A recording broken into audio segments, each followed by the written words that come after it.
Hello students, class 10th English medium का lecture हम लेके आए हैं और 5.1 हमारी एक्सरसाइज चल रही थी। क्वेश्चन नंबर 2, 3 और 4 सारे पार्ट्स अपन कर लिए थे। अब आप क्वेश्चन नंबर फर्स्ट जो इसका रहता है उसको करते हैं। बस ध्यान से देखना, कुछ नहीं करना आपको। पहला क्वेश्चन है, कहता है in which of the following situation does the list of number involve make an arithmetic progression. आपको नंबर बताने हैं, जो नंबर इसमें बात की गई है वो बतानी है, जिससे कि ये अर्थमेटिक प्रोग्रेशन बन रही है या नहीं बन रही है अपन चेक कर पाएंगे। ये ऐसी बातें बताएगा जिसको हमें समझना है और उसको यूज करना है, और फिर उससे जो एक सीरीज बनेगी हमें ये चेक करना है कि वो एपी है या नहीं है। तो देखो फर्स्ट पार्ट क्या है। The taxi fare after each kilometer when the fare is rupees 15 from the first kilometer and 8 rupees from each additional kilometer। इसने ये बोला है कि जो टैक्सी का चार्ज है फर्स्ट किलोमीटर पे 15 रुपीज है, और उसके बाद कोई भी एडिशनल किलोमीटर आप चलोगे, 2 चलोगे तो 15 प्लस 8 मतलब 23 हो जाएगा। 3 चलोगे तो पहले पे 15 है, अगले 2 पे 8 और 8 16 हो जाएगा। तो अब इस चीज को हमें चेक करना है कि एपी है या नहीं है।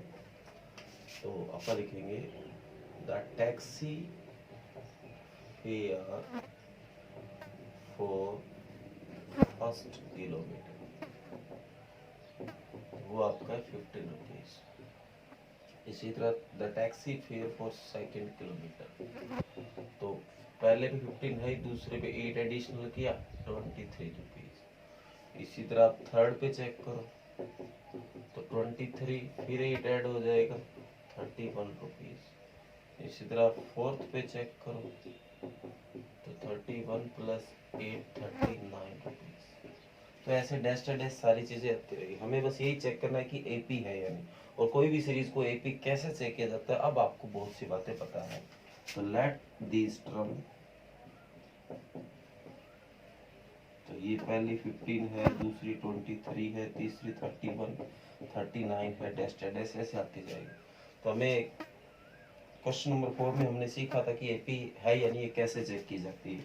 तो सबसे पहले जो फर्स्ट टर्म है आपका A15 आ गया, फिर हम डी निकालते थे, A2 माइनस A1 निकालने का तरीका था। 23 माइनस 15 आपका आ गया 8।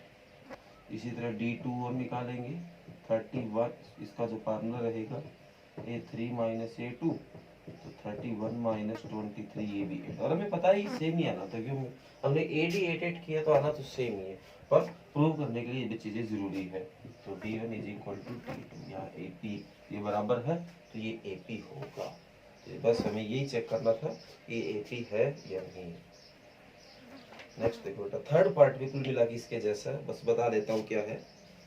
बोला गया the cost of digging a well after every metre of digging when it cost of rupees 150 from first meter rise by 50 rupees each for subsequent meter। Same बेटा इसी तरह की बात है, बस इसमें क्या था, कोई टैक्सी का किराया था, उसमें क्या है कोई कुएं को खोदा जा रहा है, और कुएं को खोदने का उसने एक सिस्टम बना रखा है कि पहला जो उसका जो मीटर है उसके लिए उसका चार्ज है 150, और उसके बाद जैसे जैसे उसका मीटर बढ़ता जाएगा नीचे जाता जाएगा हर पे 50 प्लस होता जाएगा। तो सेम है बेटा, यहाँ 15 की जगह 150 कर लेना, और एडिशनल जहाँ 8 रुपीज है वहाँ 50 रुपीज है, तो सेम होगा, और आपको बताइए एपी भी होगा। तो इससे आपका थर्ड पार्ट भी हो जाएगा।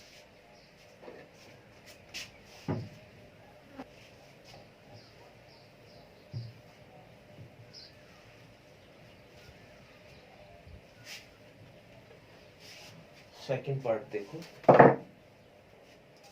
कहता है the amount of air present in a cylinder when A vacuum pump removes 1/4 of the air remaining in the cylinder eight A time. देखो बेटा इसको ध्यान से समझना है, थोड़ा बहुत फिजिक्स वाला सा क्वेश्चन है ये। इसने ये कहा है कि सिलेंडर के अंदर बेटा जितना हवा होता है, सिलेंडर फॉर एग्जांपल जो आप पंप भरने वाला जो पंप जिसको आप बोलते हैं उस तरह की एक चीज है। कहता है जैसे आप हवा भरते हैं ना, तो उसमें जितनी हवा है ना उसका 1/4 पार्ट वो बाहर उसको निकाल देता है। अब इस चीज को यूज करते हुए आपको चेक करना है कि एपी है या नहीं। तो अपन लेट कर लेते हैं, let total air in pump is x unit. अब ये तो हमें नहीं पता ये किस तरह का है, तो एक्स यूनिट मान लिया। तो when first time air removed, when first time air removed, first time air removed, तो देखो बेटा जो है उसका 1/4 बाहर निकल जाता है। अब मान लो ये मौके पे मेरे पास x है, अब इसका 1/4 यहाँ से आउट हो जाएगा, तो x का 1/4 x/4 होगा, वो 1/4 बाहर हो जाएगा, तो बाहर मतलब माइनस कम ही हो जाता है। तो ये आपका एलसीएम लेके आ जाएगा 4x में से x गया 3x/4, तो मौके पे प्रेजेंट होगी 3x/4 यूनिट। इसी तरह ये फर्स्ट टाइम था, ये सेकेंड टाइम आप देखेंगे तो 3x/4 मौके पे है, जो है उसका 3/4, तो 3x/4 का 1/4, तो ये आपका आ गया 3x/4 माइनस 3x/16, तो एलसीएम आ गया 16, तो इसको इसे डिवाइड किया 4 4 3 12x माइनस 3x, तो ये आपका आ गया 9x/16। तो वैसे 3 टर्म बहुत होते हैं बेटा किसी भी एपी को चेक करने के लिए, तो लेट दीज टर्म, तो फर्स्ट है x है, सेकंड है 3x/4 है, नेक्स्ट है 9x/16 डेस्टेड। तो वही बात आपको d1 चेक करना है, तो a2 माइनस a1 फार्मूला, तो 3x/4 माइनस x, तो एलसीएम अपन लेंगे तो 4 आ जाएगा, तो इधर आएगा 3x और इधर आएगा 4, इधर आएगा 4 तो 4x हो गया, तो माइनस x/2 डिफरेंस आ गया। इसी तरह d2 निकाला, a3 माइनस a2, तो a3 आपका 9x/16 और a2 है आपका 3x/4, तो एलसीएम यहाँ भी 4 आएगा, तो इसको डिवाइड करेगा 4 4 के 9 से 36x माइनस इसको इसे डिवाइड करेगा 1 1, तो ये बचेगा 3x, तो ये आपका आ गया 33x/4। क्या आप बताओ d1 और d2 आपको एक जैसा लग रहा है? बिल्कुल भी नहीं लग रहा, 1% भी नहीं लग रहा, तो d1 is not equal to d2, तो ये AP नहीं है। तो इस तरीके से आप ये पार्ट कर सकते हो। तो ये कैसे करना है वो आपने देखा, और कोई भी ऐसी बात जो आपको ना समझ आई आप पूछ लिया करो, ठीक है। पहले x थी, फिर उसका जो 1/4 बाहर निकल गया, तो x का 1/4 x/4 होगा, सोल्व करेंगे 3x/4 हो गया, ठीक है। इसके बाद मौके भी इतनी आ गई, इसका 3x/4 बाहर हो जाएगा, तो इसके 1/4 मल्टी होगी, 3x/4 3x/16 आ गया, एलसीएम 16 बच गया, इसको डिवाइड किया 4 4 3 12, ये करेंगे 1 3x आ जाएगा 9x/16। अब हमें चेक करना है कि एपी है या नहीं, तो पहले d1 निकाला, इसमें से इसको माइनस किया 3x/4 माइनस x, तो एलसीएम लेंगे 4 आ गया, यहाँ 3x आएगा, यहाँ 4 4x हो गया, तो माइनस x/2। इसी तरह d2 निकाला, a3 माइनस a2, इसमें से इसको माइनस किया, तो एलसीएम आपका यहाँ 16 आएगा। ये छोटी सी गलती आपने कर दी, 16 और 4 में एलसीएम क्या बनेगा 16, इसको इससे डिवाइड करेंगे 1 आएगा, तो यहाँ 9x आ जाएगा, ठीक है। इसको इससे डिवाइड किया 1 तो 9x, इसको इससे डिवाइड किया 4 4 3 12x, तो यहाँ आपका बच गया माइनस का 3x/4। तो अब भी तो सेम नहीं है, यहाँ x/2 था, यहाँ 3x/4 है, x/4 नहीं x/16, गलती होगी थी एलसीएम लेने में, तभी देखा तो लगा ये कुछ गलत है इसमें, दोबारा क्रॉस चेक किया, 16 और 4 में एलसीएम 16 आया, इसको डिवाइड किया 1 9x आ गया, इसको डिवाइड किया 4 4 3 12x, तो माइनस 3x/16। अब भी आप देख सकते हो ये और ये इक्वल ना होने के कारण ये एपी नहीं है। तो ये बेटा आपका थर्ड पार्ट था, सॉरी सेकंड पार्ट था, थर्ड हम पहले ही कर चुके। फोर्थ पार्ट आपको अपना दिमाग लगा के करना है, और अगर फिर भी आपसे ना हो तो कमेंट करोगे तो नेक्स्ट वीडियो में करवा दिया जाएगा। ओके बेटा, तो ये हमारी एक्सरसाइज 5.1 कंप्लीट होती है। आगे आप बढ़ते हैं एक्सरसाइज 5.2 में।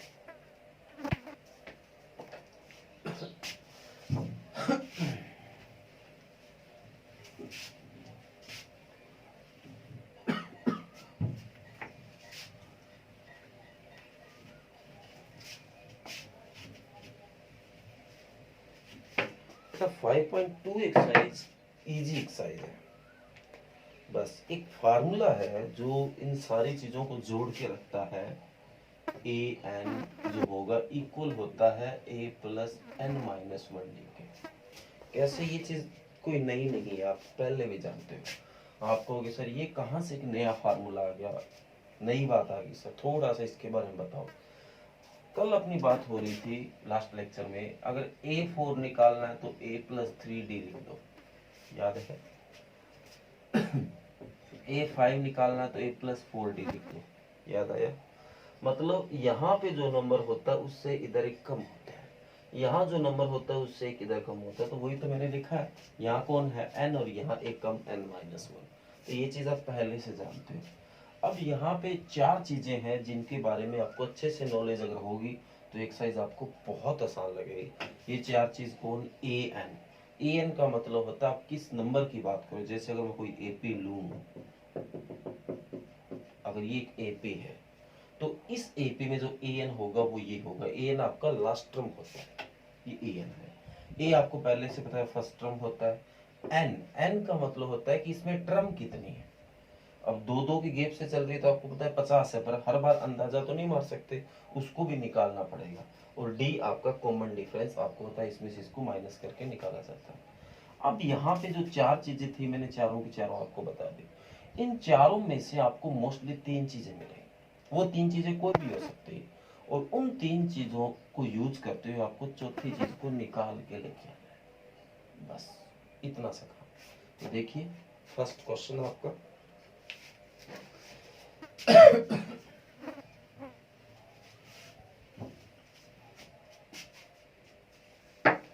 कहता है a की वैल्यू 7 है, d की वैल्यू 3 है, n की वैल्यू 8 है, तो an के वाले में डैश डैश लगा दिया, मतलब आपको निकाल के लाना है। आपको बेटा कुछ नहीं करना, एक फार्मूला लिखना है आपको, a n is equal to a plus n minus one d. जो जो चीज है आप यहाँ पुट कर दो। ए एन है ही नहीं तो पुट नहीं कर सकते। ए की वैल्यू 7, एन की वैल्यू 8 माइनस वन और डी की वैल्यू 3। तो ए एन इज इक्वल टू 7, 8 में से बन गया 7, 7 की 3 से मल्टी 21, तो ए एन इज इक्वल टू क्या आ गया 28। बस इसी तरह से इसका चौथा पार्ट और देखिए आप।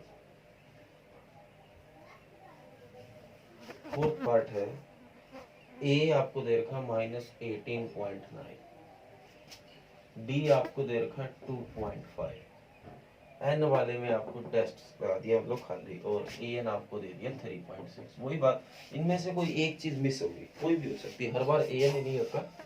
अब जो जो है रखिए आप, 3.6 ए एन रखा, ए की जगह -18.9, एन निकालना है तो एन माइनस वन ही रहेगा क्योंकि इसकी वैल्यू नहीं है, डी की वैल्यू 2.5। सबसे पहले इसको इधर भेजो, तो 3.6 माइनस का 18.9 इधर आके प्लस का, तो इधर n माइनस वन इंटू 2.5, तो प्लस करेंगे 9 और 6 15, कैरी ऑन 1, 18 और 3 हो गया 21, और 1 कितना हो गया 22 is equal to n minus one into 2.5।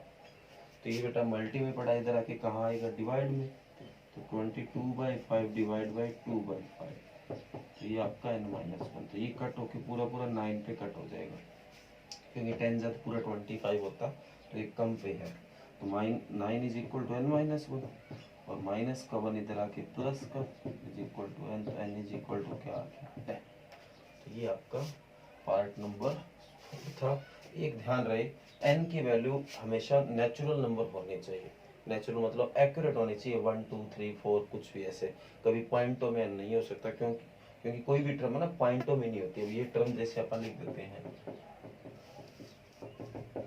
अब ये फर्स्ट ये सेकंड ये थर्ड ये फोर्थ ये जो भी है, इस तरह नहीं कि ये 1.5 भी टर्म है, ऐसे कुछ नहीं होता। समझ आ गया।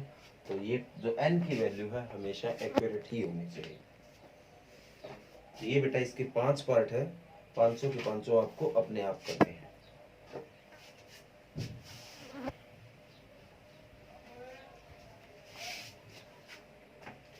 नेक्स्ट क्वेश्चन है, choose the correct choice in the following and justify the 30th term of the AP.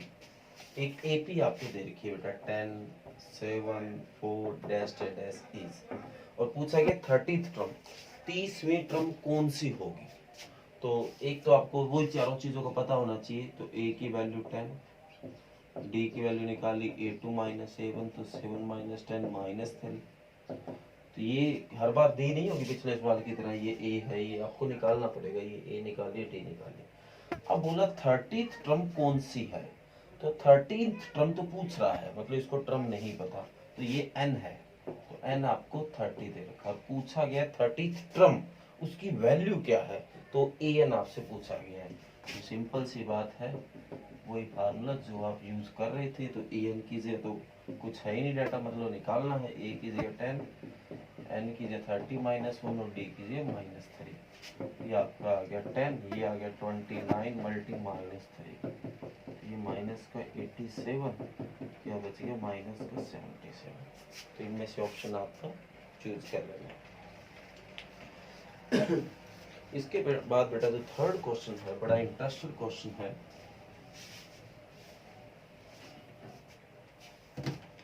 Question number 3 में पूछा गया, in the following APs find the missing term in the boxes. In box के अंदर कुछ missing term है, जैसे आपको सीधा बॉक्स दे दिया, इन बॉक्स की वैल्यू निकाल के लानी। तो आपको पता है इसके बारे में, ये फर्स्ट टर्म है, ये सेकंड, ये थर्ड है। फर्स्ट टर्म को a बोला जाता है, सेकंड को a प्लस डी और थर्ड को a प्लस 2d। आगे डेस्टेड है, सब जानते हो। तो इसका मतलब आपकी a की वैल्यू 2 आ गई। a प्लस डी आपको निकालना है, पर a प्लस 2d की वैल्यू क्या है 26। तो अगर आप a की वैल्यू यहाँ पुट कर दोगे तो किसकी वैल्यू निकल आएगी d की। और अगर a और d हो तो आप कोई भी टर्म निकाल सकते हो। तो a की वैल्यू यहाँ पुट की, तो 2 plus 2d is equal to 26। तो प्लस का 2 इधर आके माइनस का 2 हो गया।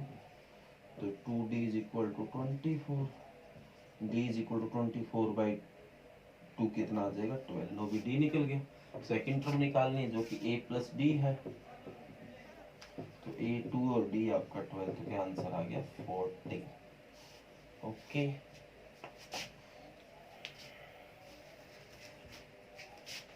इसका एक फिफ्थ पार्ट और देखो आप।